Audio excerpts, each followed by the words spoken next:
Good afternoon বন্ধুরা। আজকে আমাদের লাঞ্চে কি হয়েছে একটা শর্ট ভিডিও নিয়ে এসেছি বন্ধুরা, চলুন দেখি। এই দেখুন, উচ্ছে ভাজা হয়েছে, পটল ভাজা হয়েছে, কচু ভাজা হয়েছে, ধনেপাতা দিয়ে শোলা কচু ভাজা হয়েছে, চাল কুমড়ো দিয়ে ডাল হয়েছে, মুগ ডাল, কচু ইলিশ মাছের মাথা দিয়ে কচু হয়েছে, ইলিশ মাছের ঝোল হয়েছে, কাঁচা লঙ্কা দিয়ে চিংড়ি মাছের মালাইকারি হয়েছে, পাঁচমিশালি তরকারি হয়েছে, ইলিশ মাংস হয়েছে।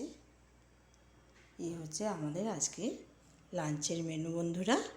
আজকে রবিবার তো, তাই একটু স্পেশাল আইটেম হয়েছে। এখানেই রাখছি, আবার নতুন কোনো ভিডিও নিয়ে আসবো বন্ধুরা। নমস্কার।